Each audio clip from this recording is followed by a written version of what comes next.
Hey, how's it going? Excuse me. Gross. Hold on. Please take a look at my signs. Excuse me. So, how is it going? Can I just tell you the last couple of days have been kind of like crazy feeling? I say that a lot. There's a lot of varieties of crazy to feel. But a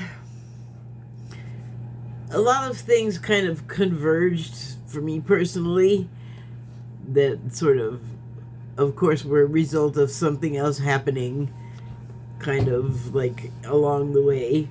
Because the things are like I've talked about how I've been working to deal with my flash temper, and I feel like I have for so long, and then it's like nothing works, it seems like, or like maybe I feel like I got somewhere and then it'll be like boom, and I'm like, oh man, it just happened again. So one of the things I was looking at earlier was someone talking about how like in these times, like in the United States, where there's like weird American I don't know, attacks, spaz attacks, and they like don't make a lot of sense when you have the information like of who the person actually was and what their background actually was, and not like fly off the handle speculation, or whatever that term will just have to do. But well, there's that, and then like all the other stuff that is just continually going on.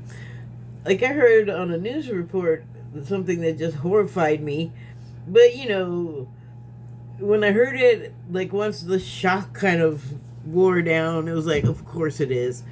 They're talking about the number of school shootings in 2024, and it was like 350 or something, and that's on top of or I don't know if it was school shootings or mass ones, but it hardly matters.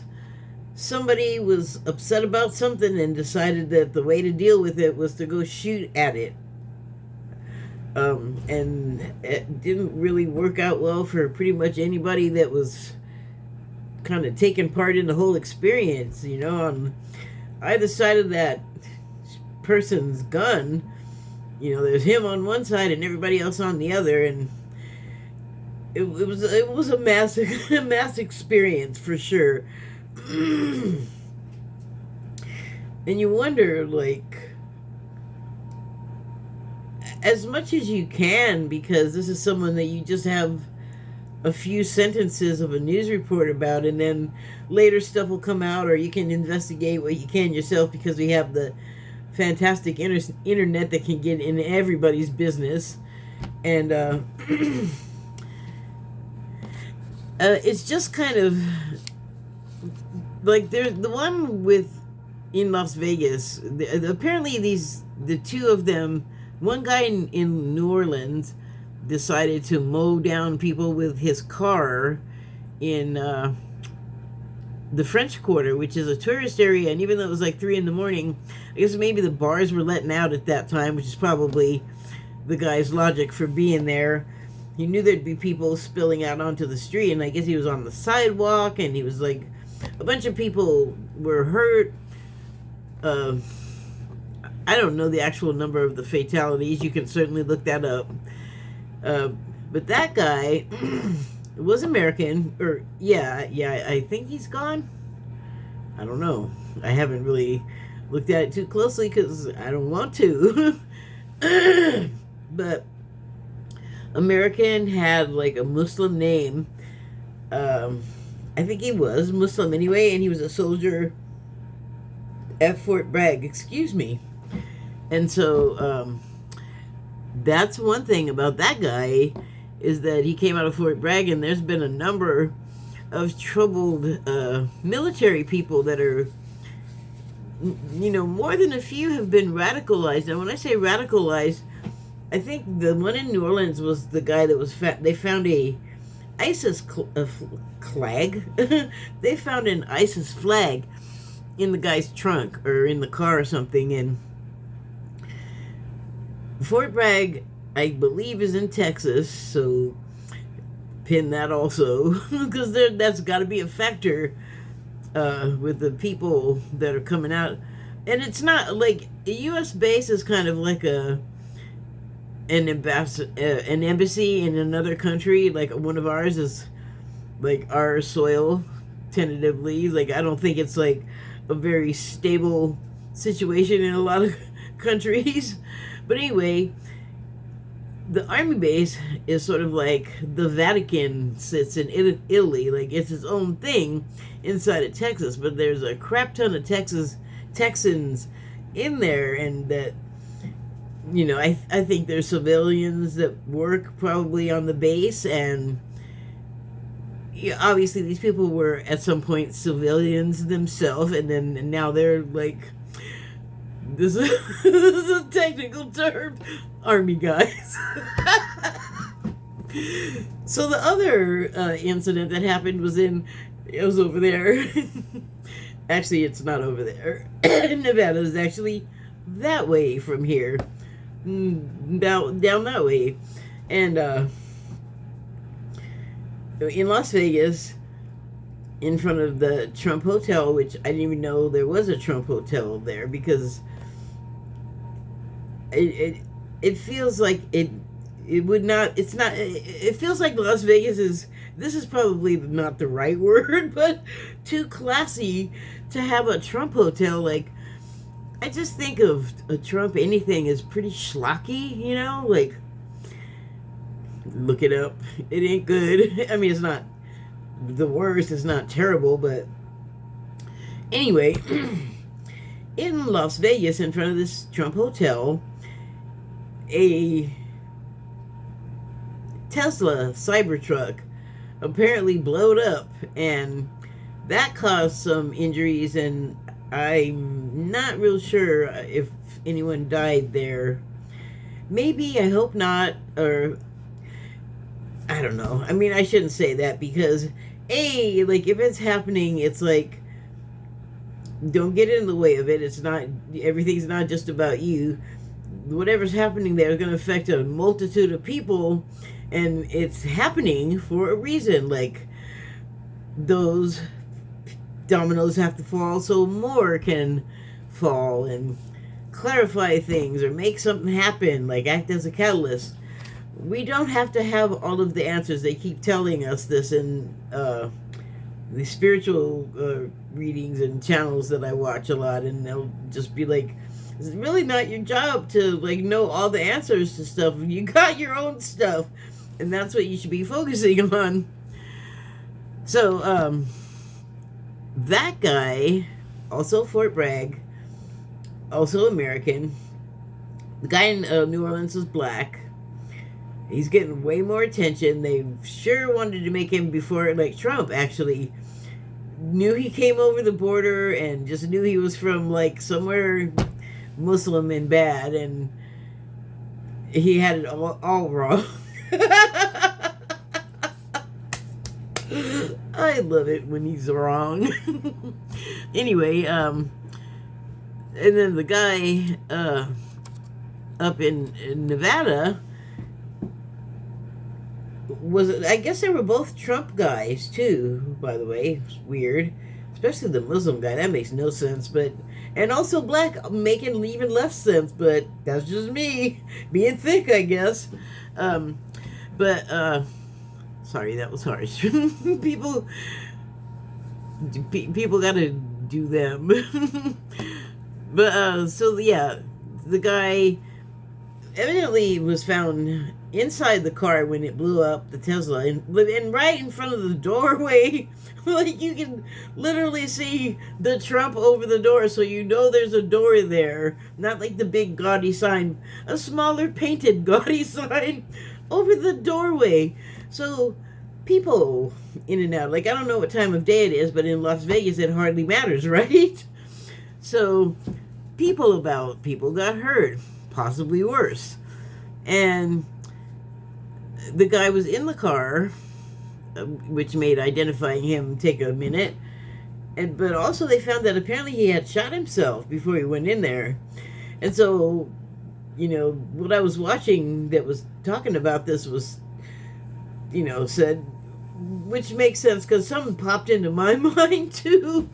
But it was like one of those, it's not what it looks like things. And especially with Trump and I guess also Musk, this could go like a couple of ways. Like, things can be manufactured to make you look good, if you know what I mean.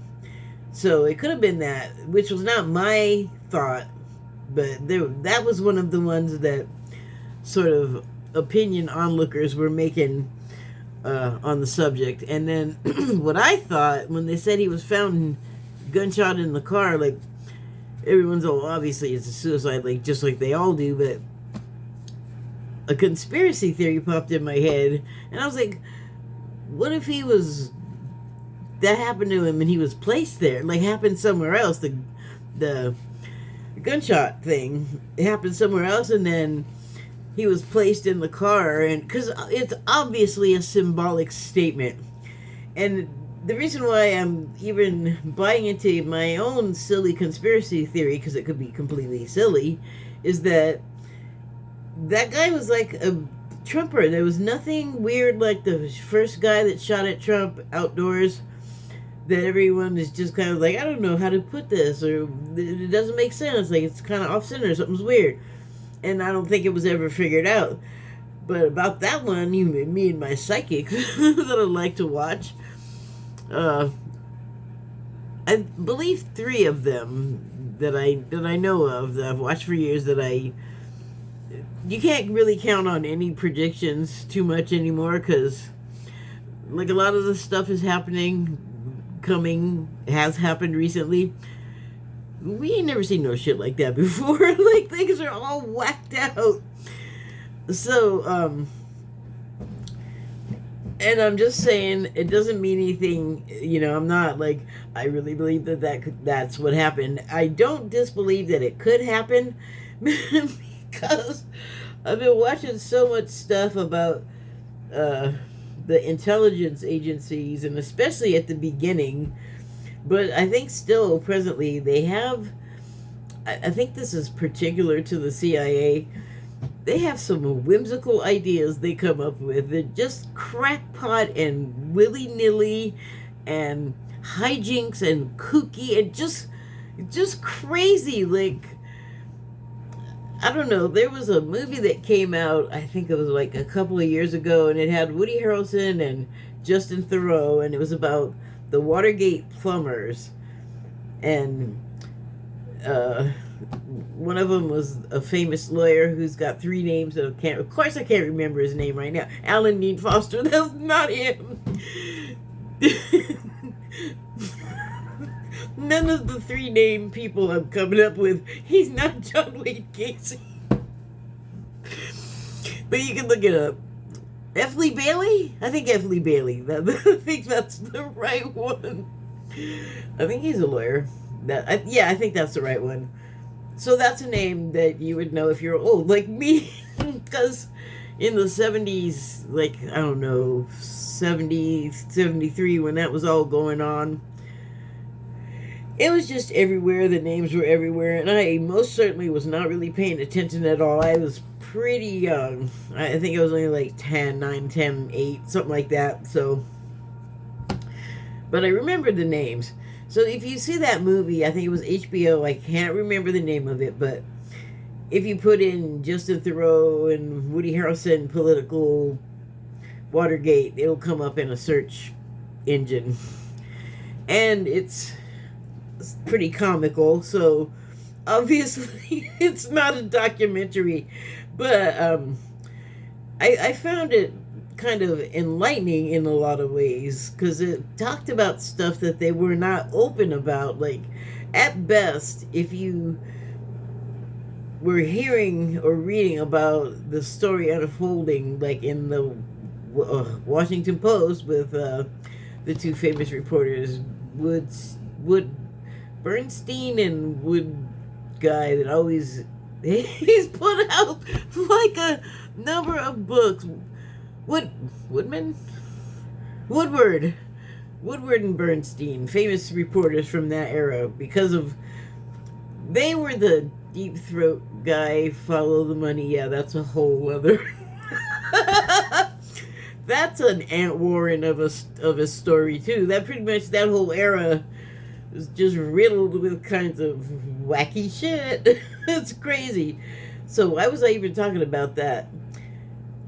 Something about the silliness. Yeah, that's right. I came up with all those kooky like comedy words from the 60s to talk about that. Yeah, it was. There were definitely elements that were dangerous because while all of this foolishness was going on, these are the people that interact with other governments and make like life and death decisions that we just usually don't even know anything about.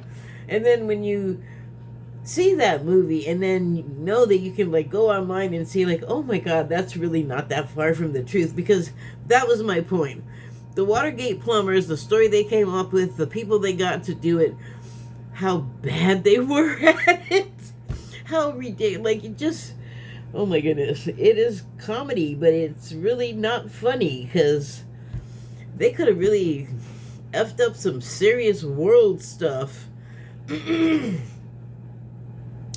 But it is a reminder that we can basically live through anything here with crackpots and criminals running the country. We're like roaches over here in America. You can't quite kill us. So, okay, why was I way in that subject? I did say it was a sidetrack. So what was I talking about before I started talking about Watergate? Something sort of concurrent. Wow, I have just lost it. I lost that thread. Maybe it'll come back to me, I should say. Well, shoot, that stinks, because I had like a couple of subjects outside of what I was talking about already that were sort of divergent, but I had a link, and now because I got sidetracked into that Watergate crap, I lost the thread on the link. So hopefully it'll come back to me and I can like get back to it. But it's been like really like intense energy wise. Like I'll just leave it at that. There's enough going on that look at my past videos that I've talked about it. I've linked videos. The videos that I linked will tell you. So a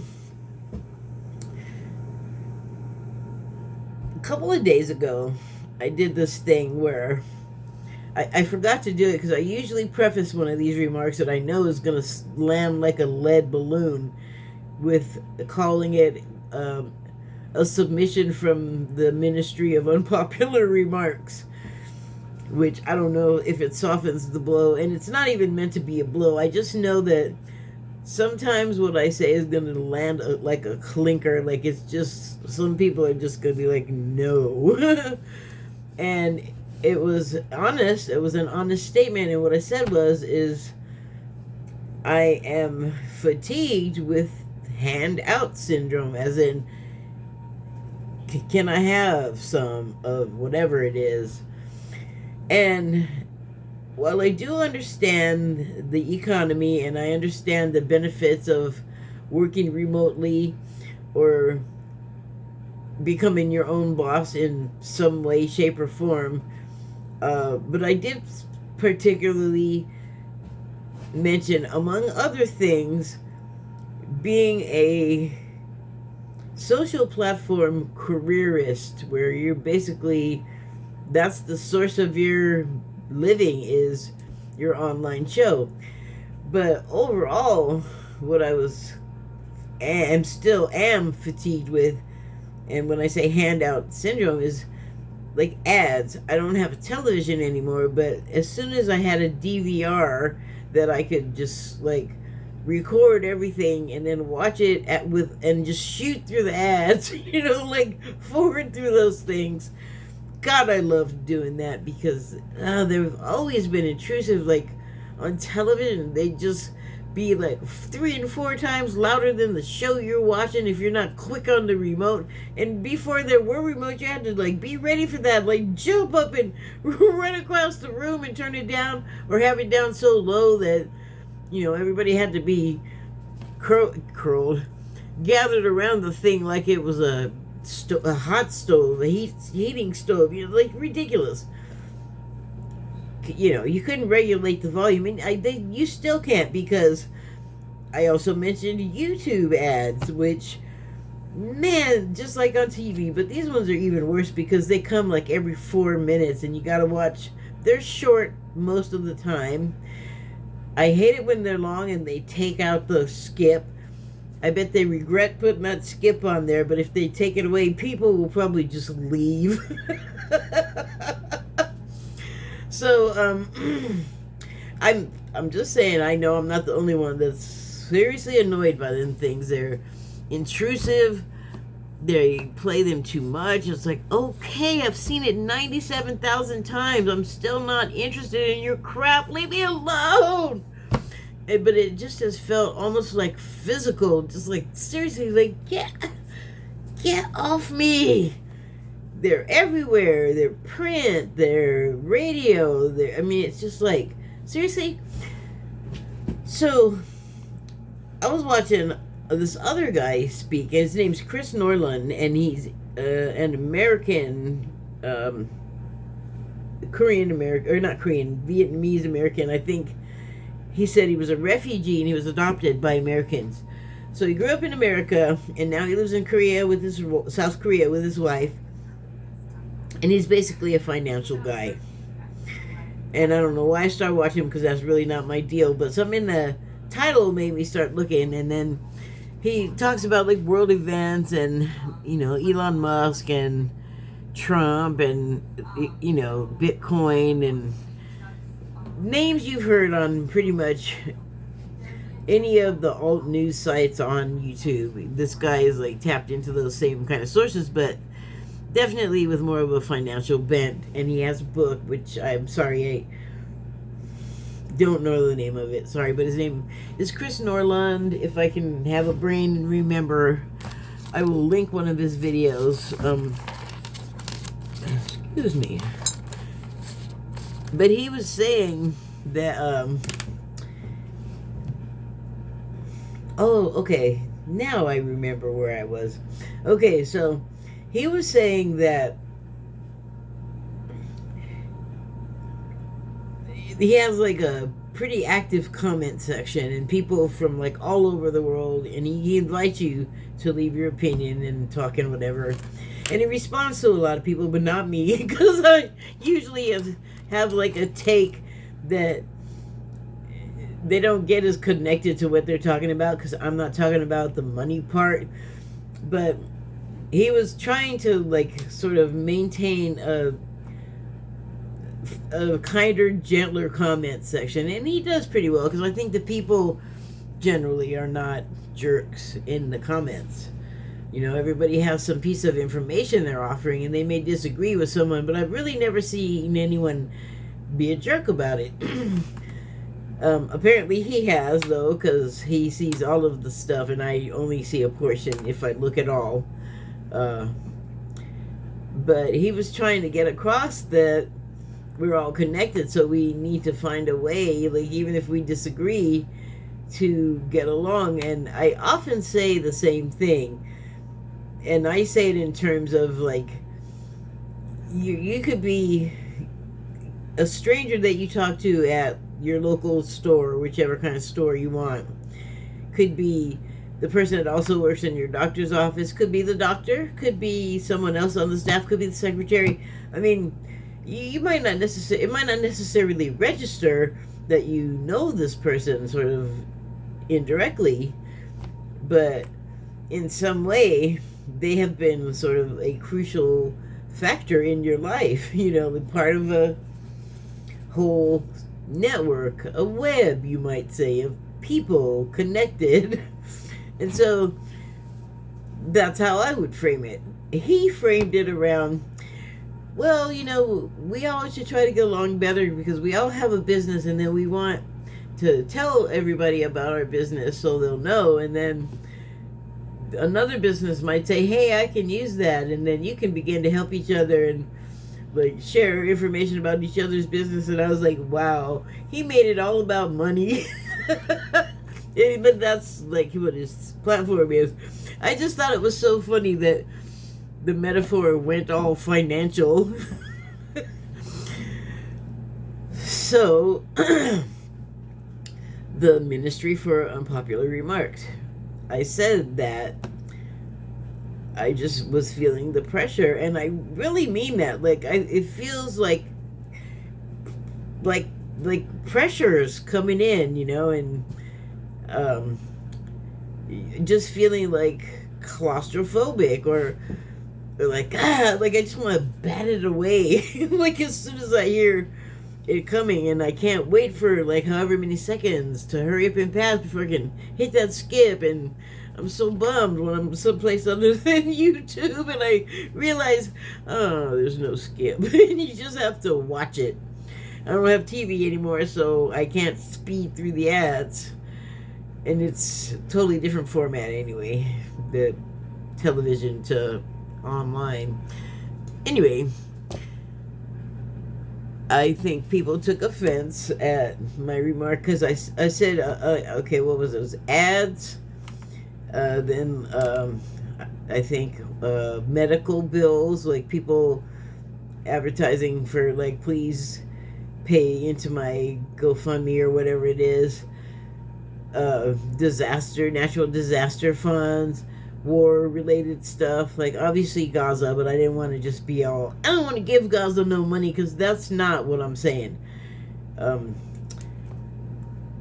There's a couple of other things, but I realized that if you didn't completely know where I was coming from, if you saw that, and I realized this before I said it, but it's I'm going to say it because it's how I truly feel, but I don't think I'm the only one that feels that way. In fact, what I felt was it got kind of quiet on the Blue Sky, the platform where I said that, and like I said, I knew that it was going to be an unpopular remark because a lot of people on there, their source of income is themselves. They're the product on a platform, and they have to advertise if they want that money, but I don't want to have to see it all the time and hear about it. So it really wasn't about them so much, but the people on YouTube or, I don't know, Facebook, if it has some sort of similar setup. I know it's got something, I just don't look at it. I just go on there and share crap and talk to my friends. I'm not into the whole, I don't like it over there. So anyway, it's infectious, like a gross disease you don't want to catch.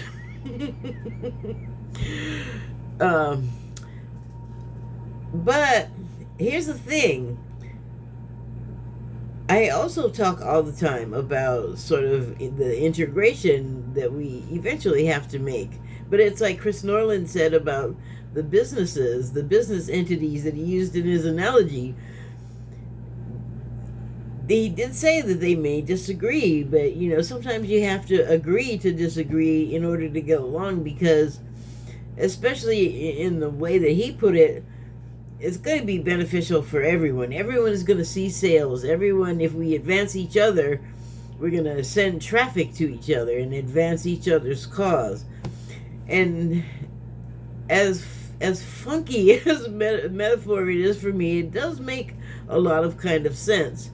And it probably is easier to grasp for a lot of people because we do live in such a capitalist-minded society that it's not weird to have a description sound like that for a lot of people. But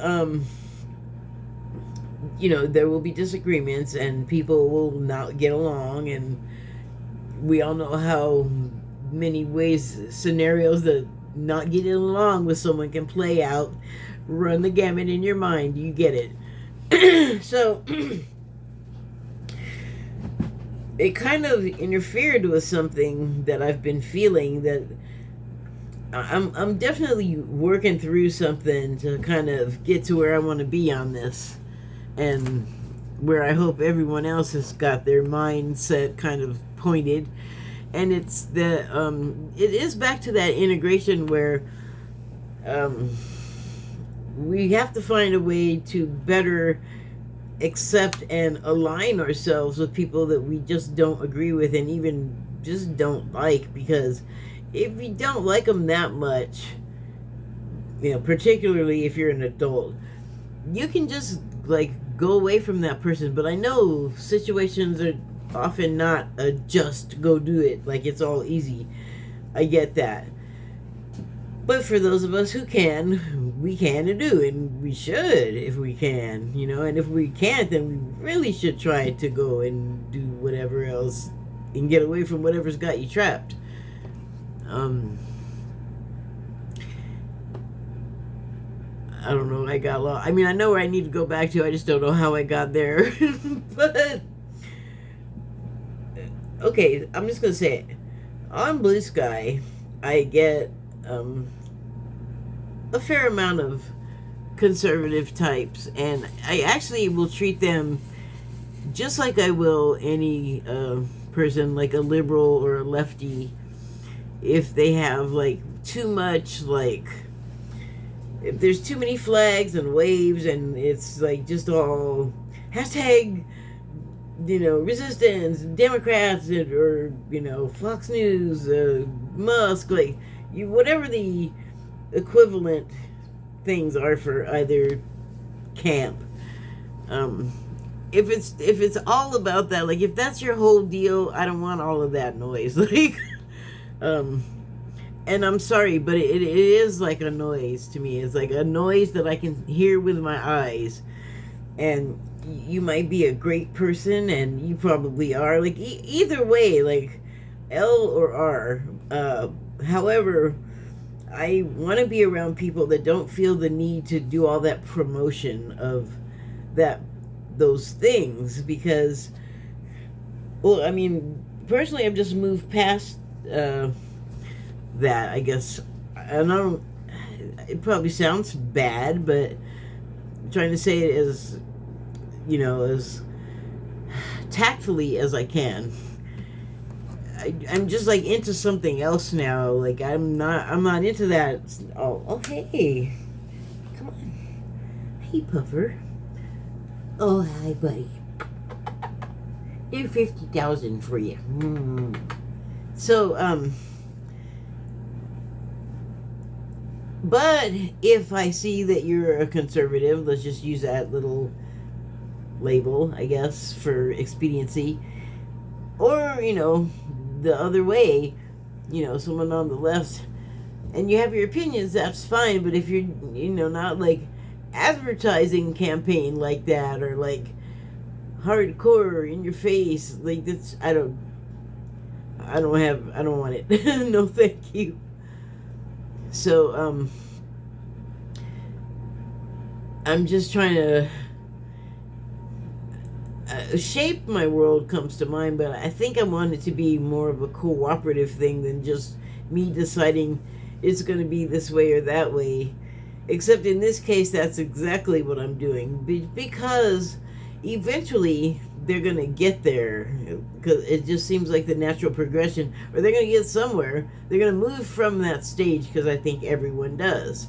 When you just realize that, well, this is my perception. We expend a lot of energy into stuff that's for other people that are not necessarily like we've been conditioned that that's what you do to get the person elected that's gonna, so you can, you vote for the person that's gonna do the stuff that you want for you.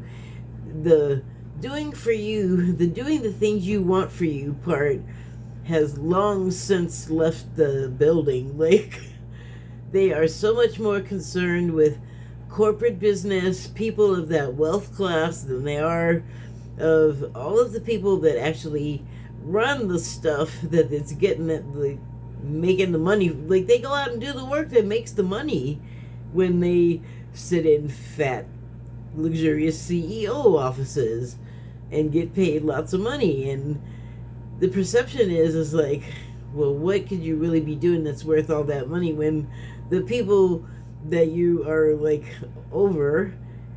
the overseer of are busting their butts, and you don't want to give them time off, and they don't want to give them like proper health care. So fine, lose your health, we're not going to help you, and then if you can't work, whatever, there's a million of you out there. Like, just like in the Ukrainian war, the way Putin's getting those North Korean soldiers sent to Russia to fight on his behalf, and there's like an exchange of goods and services that are sort of personal between Putin and Kim, but the soldiers themselves, they're already badly treated in their own country.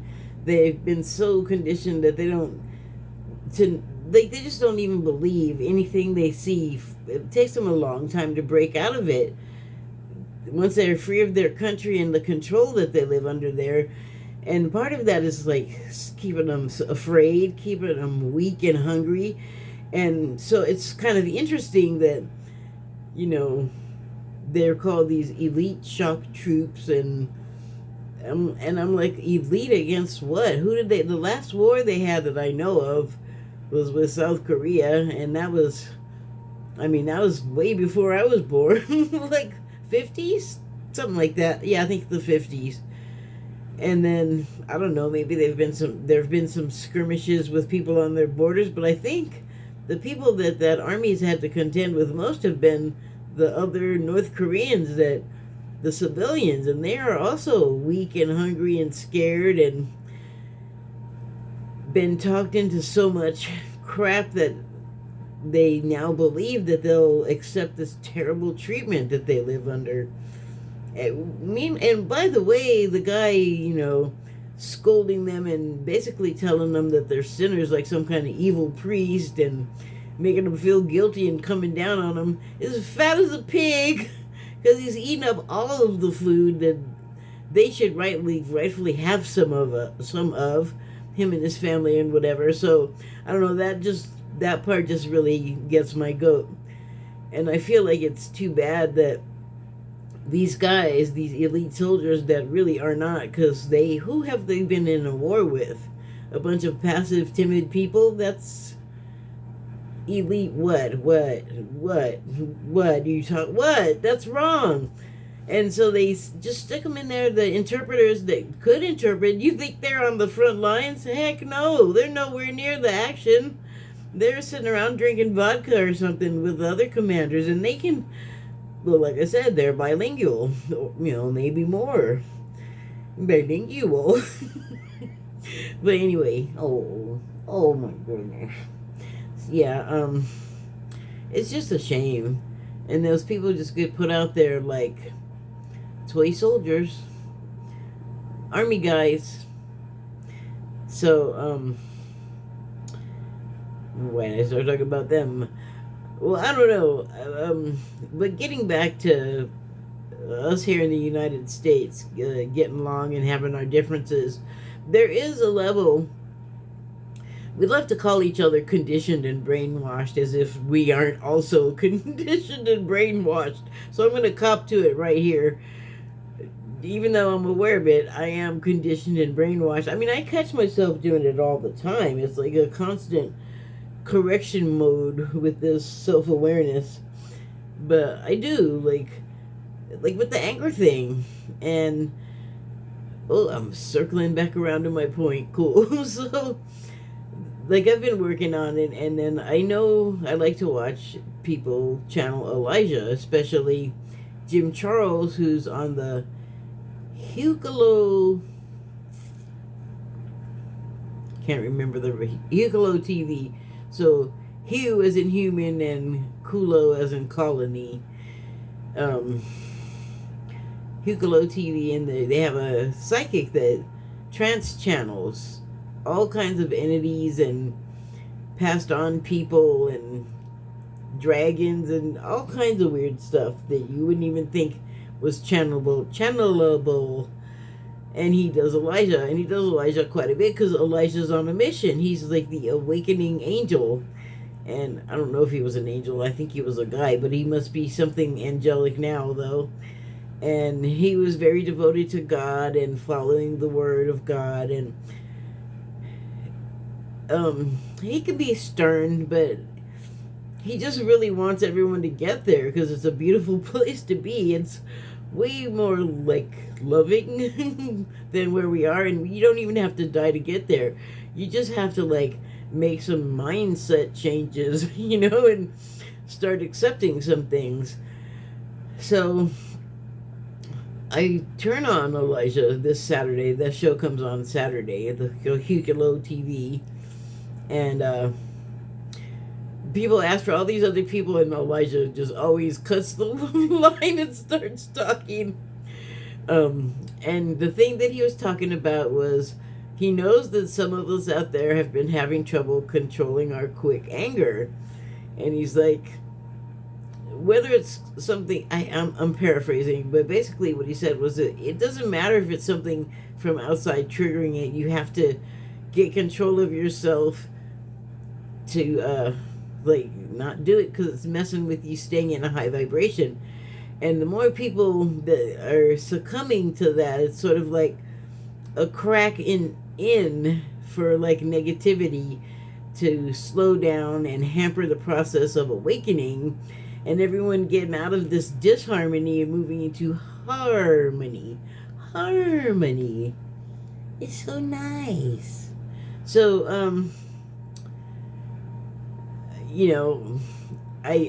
of course I hadn't specifically been thinking about that except every day because it happens a lot, but it was good to hear that, and I was like, okay, so I can do this, and I'm really I'm working on it. All I can say is if I stop, then it's never going to get better. So like I said, I feel like sometimes it is better, and it probably is in those cases, like in that moment. And you just got to kind of go moment to moment.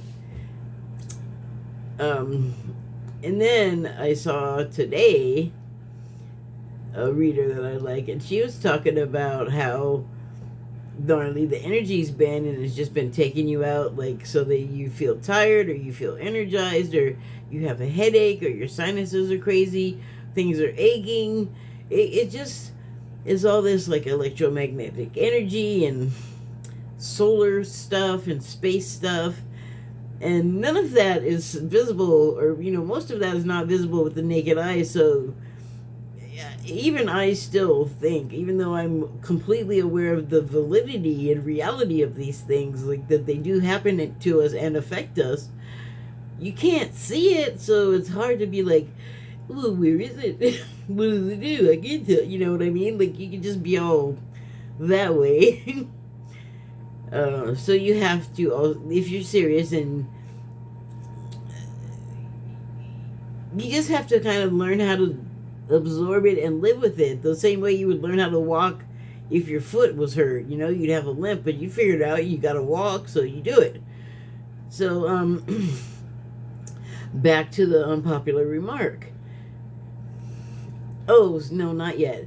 So the other person that I watched kind of right before this was talking about how she was feeling people around her being affected by the energy, and she had, this wasn't today when she said this, but she said that she had to like go get in her car to get away, to get some peace, because whatever was popping off around her, where I guess at home. But today she was just saying that someone she knew was like under attack by the devil, and if you watch this, you know that I don't play that devil shit like that. I think it is a state of mind, and although I don't refute the idea that there are energies and entities out there, like tricksters, or just like people that you ever meet a person, you never, like I said, you just met them, so they don't know you, right? And but they can talk to you for 2 seconds and just immediately know how to press your buttons. You know those people? I hate those people because they always get me. God darn it. Anyway,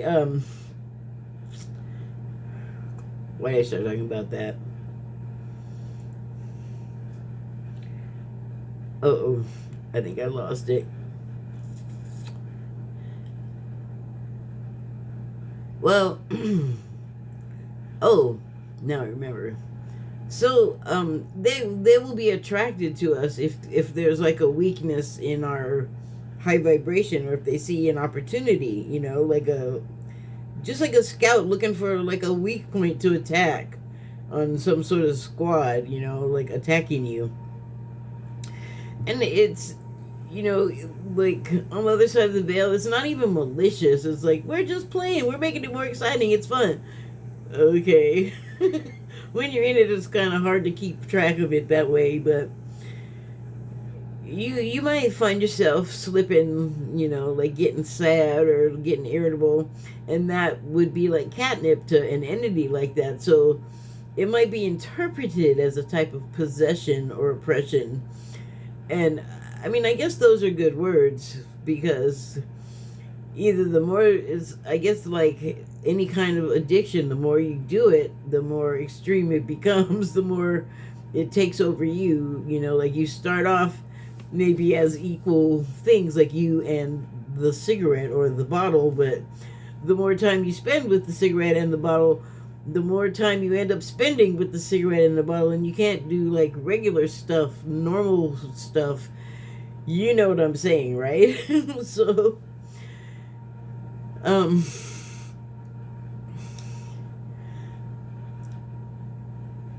I think it's, what I'm trying to get at is that I want to be able to get along with like as many people as I can, especially if traditionally we would be thought of as, I don't know about enemies, but you know, people that don't agree. Oh, don't go. Okay.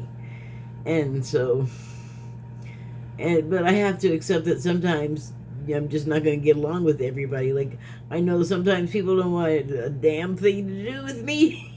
I can run people off that don't mean to, but just by being myself, they'll be like, oh, never mind, not what I thought. I'm going to check out of this. And that's fine. I mean, I do too, so I can hardly be upset when it happens the other way. And that's something that I feel like we all have to kind of work at, because the other thing that is, I think, becoming more obvious, and the two guys that I started talking about earlier, the veterans that did those sort of terrorist actions, they're like a reflection of people finally going, wait a minute, well, I thought it was this way, and it turns out you told me a bunch of crap and sent me out to possibly go die, and I come back like, you know, missing parts, or, you know, you had me moving around waste that now is going to give me and my next generation's cancer or something. Like, just, you know, giving the impression that you're helping people, and like, we're going to educate you, we're going to show you the world. But, you know, what they're also taking from you is like the bottle and the cigarette, the time that they take from you. This is like the same sort of situation. So then these people come back, and then they see they get treated wrong after coming back, like they're not appreciated. And that's got to feel terrible to someone. Like, they might look at me and go, look at that fat slob, she didn't do anything, and I just went over there and almost got my ass shot off, and she doesn't even care. Well, you know, I'm just using that as an example. I don't know if that's what went through these guys' minds, but could well be, you know. I think I started to say something earlier about something the psychic saw, and now I don't remember what that was, or if it was about the same people I'm talking about. But with okay, so now I remember what they saw, if you will track back with me. that they agreed on, if you recall, was that first shooter of Trump's. They all thought, wait a minute, is that real? And even I say that like I have no senses of my own. They're getting stronger, because right away I was like, is this bull? Did they set this up? Because the guy was seen by too many people, and everybody was warned, and no one tried very hard to stop him. That's like the main thing for me right there. And it doesn't make sense, but again, another Trump guy. And so that's why I thought like something might be funky with the guy in the Tesla. Like, it could be they're just setting these things up, like, oh, what is the term they love to use there, the MAGA Q type, the MAGA noms, false flag. They love to talk about that. But like, what if they're being played on them? It could be the guys were just truly disillusioned, especially with Trump, because maybe they're finally seeing, like, oh my gosh, the liberals were right. He is a liar. And that needs to happen, I think. So,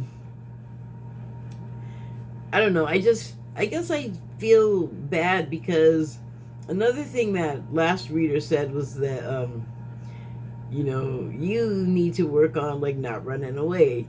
And, like, when things get hard. And I have to confess that I am a runner-awayer, kind of. But, it's kind of like, I can't, like, get this person to make sense with me. I'm, like, not talking to a brick wall anymore. That's pretty much what always does it for me.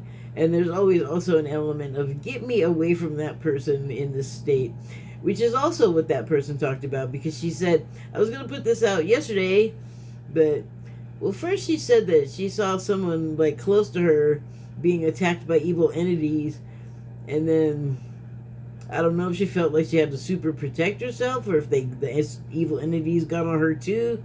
But she was affected, and so she did say that she wanted to wait to go ahead and read the cards that she'd drawn until she was in a better state, which I could totally relate to, because I felt the same way. Like, I was kind of like, I don't know, I guess I went through some stuff after I said that, because I knew it was gonna have, like, not, like, I knew it was gonna make some people be like, what? I thought she was cool. Why is she saying that? I understand very much, like, how good it feels to be your own boss and have your own job, but I gotta be honest, I'm really tired of hearing about it. Like, can you just do the thing without advertising, without, like, putting on a shill show? I mean, but here's the thing. Once the irritation wears off, I'm not going to be the only one that feels that way. Just like the Trump Tesla car guy. He obviously went from one place and came along to another about his feelings on the subject. So I'm not at all saying, like, stop, like, definitely fuck me if that's how you feel, because who am I to say that? You have every right to feel whatever you feel about it. But the reason why I went ahead and said it, knowing that it was going to irritate people, was because in not too short a time they're going to be feeling the same way.